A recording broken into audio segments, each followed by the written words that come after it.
はい、今回はですね、リクエストがございまして、2025年第43回の津軽三味線世界大会の歌付け部門を解説してほしいというお便りをいただきました。で、今年はよされ節でしたね。お原節に続いて、個人的には2番目に難しいなと思うんですけれども、私はその曲弾きほど歌付け部門に関して審査基準が分かるわけではないんですけれども、個人的なポイントとしては、いつも言ってる3拍子にならず7拍子かどうかっていうことですね。じゃなくてタカツクタコツッコタコツッコっていうグルーブになってるかどうかで、それから上げ節下げ節の分岐のサインを聞き取れて反応できているか。ラララララララララララララララララララっていうところの6なのか9なのかっていうのを聞き取れてるかどうかとか、歌尻の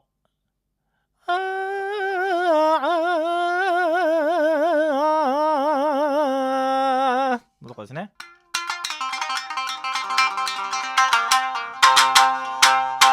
ここのかまし三枚鉢切りのタイミングが、合ってるかどうかですよね。であと最後は、そもそもなんですけど三味線が上手か演奏技術が上手かですよね。歌を知ってるかどうかっていうのとは全然別なんですけど、そもそも三味線が上手じゃないと、上手に聞こえないので、そこはポイントですよね。で、気になった、出場者を、ピックアップして解析していこうかなと思いますけれども、最初は7番の渡辺翔介さん、5位でしたね。太鼓の始まり終わり、歌の始まり終わり、2回切りするとベターかなと思いましたね。このジャンジャンって切るのが1回しかなかったんですけれども、ジャンツジャンジャンとか2小節ジャジャジャンジャンジャンジャンツジャンジャンとか2小節使って切ってあげると、太鼓の人歌の人はもっと安心するので、こっちの方がベターかなと思います。ドンツージャンジャンもよくあるケースなんですけども、2小節の方が事故は少ないかなっていう感じですね。でそれから前歌の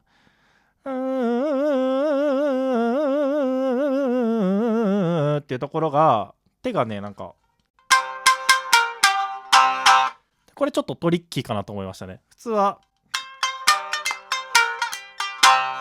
普通にタカツクタカツジャンジャンってこう1個ずつ降りると、オーソドックスかなと思いました。ちょっとここは違和感あったかなと思いますね。では歌尻の処理なんですけれども、流れをよく聞けて、ここはタイミング完璧でしたね。で全体的になんですけど、歌が走ったり溜めたりするんですよね。でそれに翻弄されてる感じがちょっとあったので、探りすぎて終始一貫したグルーヴが出せてないように聞こえたので、そこは割り切って、よしじゃあこのグルーヴで行くぞって、大体の歌い手のテンポを掴んだらこのグルーヴで行くぞって覚悟を決めて、これ引っ張ってあげた方がいいですね。ちょっと間を外すんだったら、もう歌が悪いんだぐらいの割り切りでやらないと、こうグルーヴが安定せず、なんかフラフラした演奏になっちゃうので、そこの割り切りは必要かなと思いました。三味線が引っ張ってあげるっていう意識があると、もっと順位が上がってくるかなと思いましたね。で次が10番の佐賀瑞希さん。かなり上手です。4位あたりに入賞してもよかったかなと思うぐらい技術がありまして、歌もうまいんでしょう。歌をよく分かってる感じの歌付けでした。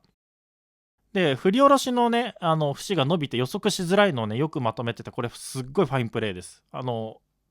予測しづらいんですよね。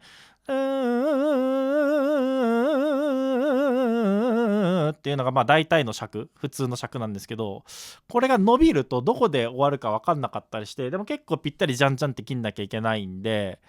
ここ難しいんですけど、よくバッチリ まとめられてタイミング完璧でしたね。これすごいと思います。で気になったのは太鼓の手の流れがちょっと悪いかなって思いまして、切るのにてか2の4とかで待っててほしいんですよね。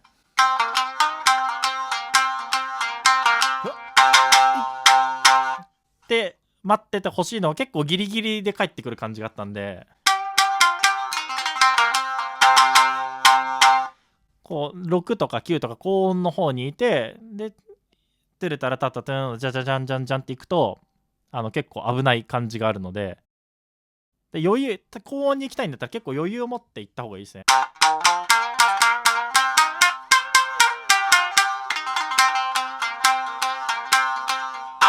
だから読んで待つっていうのをやっとくと結構いいかなと思いましたね。であとは中歌の歌尻のタイミングは結果的に良かったんですけど、歌がまだこれから盛り上がるなっていう雰囲気がある中、こうかましで結構かましでクレッシェンドしてしまって盛り上がりを潰してしまってたので、歌の展開を読んで、今回だとまだ歌が音程が上がるな、まだ終わらないなと思ったら静観してた方がベターですね。で歌付け関係ないんですけど、音がね小さかったんですよね。でただ右手の振りが鈍いとか叩いてる位置が悪いとか技術的には悪いように見えなかったので、2尺5寸2尺4寸とか低い寸法で弾くときは糸のゲージ上げないと大会とかだと不利かなと思いましたね。14の3とかだと全然細いんで、15、16とか使って少しでも糸で音量を稼がないとベロベロになっちゃいますよっていうことですね。であとは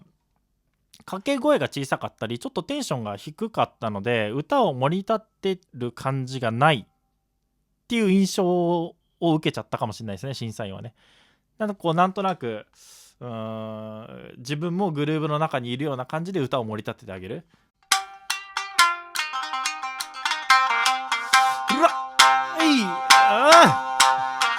わっみたいな、ここまでやる必要ないんですけれども、なんとなくこう一緒にやってるよ感があると印象が良かったのかなっていう感じはしますね。はい、で次11番佐藤龍河さん、文句なしの1位ですね。中歌で、歌の悪ノリに耐えて、ね、我慢できなくなってこう9の方とかで登ってって付き合ってあげたかと思えば歌に裏切られて歌はさっさと終わってしまうっていうね展開もあったんですけれども、でもその後の歌尻の処理は完璧でしたね。中歌の歌尻は結構結構長かったので余裕を持って2回切りで、後歌は短かったなんで1回切りで、ここ完璧です。こういうのが、かなり分かりにくいんですけど、こういうところ分かってるのはかなりもう玄人のみが分かるファインプレーっていう感じで、バッチリでしたね。普通に三味線もめちゃくちゃうまいし、歌も本当に完璧に分かってるなっていう感じがして、文句なしの優勝だと思いました。次17番の田瀬啓太さんですね、4位でございました。三味線のこう技術面っていうことに関しては出場者の中で一番高いと思います。一番上手です。太鼓の手にもちゃんと必然性があって安全でしたし、歌尻の処理も全く問題ない。でただゆったりさがない。結構淡々と淡白に弾いてる感じですね。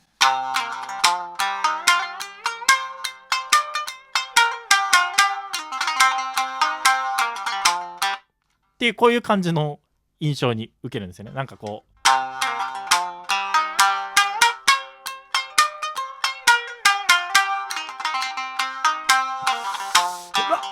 みたいなこうゆったりしたグルーヴじゃないっていう感じがしたんで、この1点だけで優勝に至ってないのかなっていう感想ですね。でこと歌付けに関してはこのグルーヴがもう一番大事ぐらいの感じなんで、ここさえ1個身につけたらもう完全に優勝かなって思いますね。自分でも歌い手の歌をトレースしながら弾くと勝手にこういう間になるんですよ。もっと間が広くなるんですよね。だから自分は三味線に弾くのに一生懸命じゃなくて、歌い手の癖とかであーって聞いたら結構早いんだなとかだし、あーってきたら結構ゆったりなんだなみたいな、この自分も歌いながらそれに合う歌付けを自分でしてるみたいな感じですね。そういう感覚があるとグルーヴのコントロールが上手になるかなと思います。はい、で次、20番多田千尋さん、2位でございました。でまさかのね前歌ダブって中歌がなくなってしまうっていうアクシデントがあったんですけれども、仕切り直しできてよかったですねこれね。中歌の歌尻の処理なんですけども、歌がね伸ばしてても付き合わず完璧なタイミングまで待って、かましでクレッシェンド、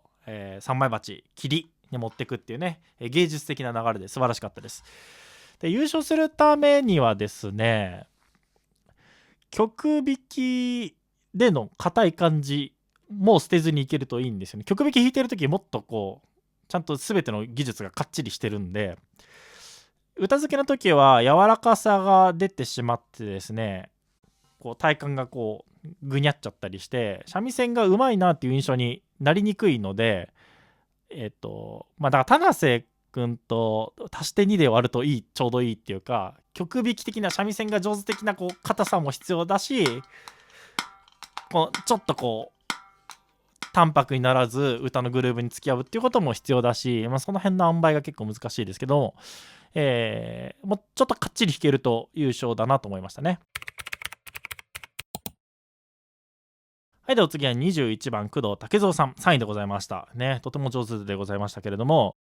中歌が翻弄されてる感じが非常にありましたね。これが惜しかったですね。確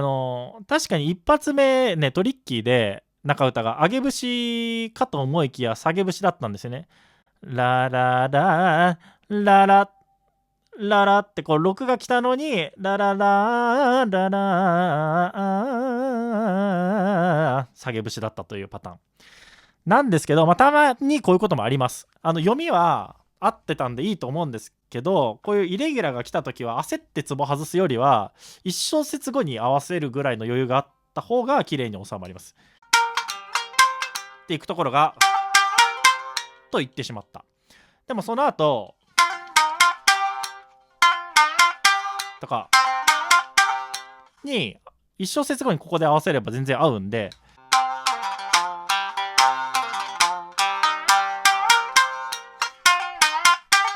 これで全然間に合うんで、こっちの方が流れが綺麗かなと思いましたね。でその後疑心暗鬼になってしまって、普通に3の6を聞いたら上げ節なのにラララララって聞いたらラララってそのまま上げ節に行くのに下げ節に行ってしまって、結果また逆になってしまったっていう、そうことごとく裏に行ってしまったっていう感じですよね。だからここは本当にセオリー通り36聞いたら上げ節、39を聞いたら下げ節でいいと思うんですよね。でその後イレギュラーだったら1小節後に合わせるっていうことでやると綺麗に収まるかなっていうところです。あと個人的に気になったのはかましの後3枚鉢入らないんですよね。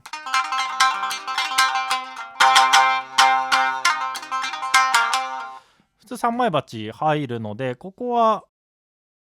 どうなんだろう、ありなのかなってちょっと個人的に引っかかったポイントでございました。というのが、分析になります。成績が振るわなかった人の要素としては、そもそも論なんですけど、歌付け関係ないんだけれども三味線の技術が低い、曲弾きの精度が多分足りないっていう感じですね。っていうのと、よされ節とかで大事な7拍子じゃないっていうね、冒頭で言ったやつですね。であと太鼓が道南口説きみたいになっちゃってる。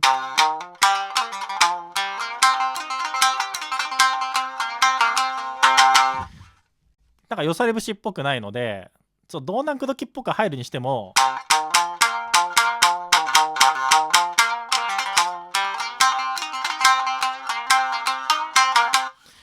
なんかこうよされ節っぽいフレーズ、太鼓の手っていうのがあるので道南口説きっぽくならないようにっていうのと、先日しましたけれども、余裕を持って終わらないと太鼓と歌の人が不安がっちゃうので、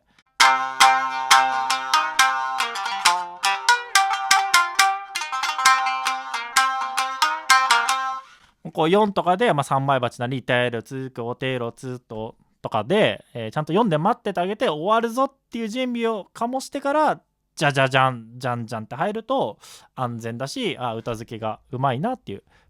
気配りですね、心遣いっていうところで、こういうところができてる人はやっぱ歌付けが上手だし、ギリギリになっちゃう人はやっぱり成績が振るわなかったなという感じです。ということで歌付けの分析は以上になります。僕が今回ね挙げたポイント気になった点でそれが順位に、影響しているのかどうかは分かりませんが、結果的に実際の成績と、僕が思った成績そんなに相違はなかったです。ということで、参考になるか分かりませんけれども、こういった点をちょっと気にして皆様歌付けを練習してみてください。それでは。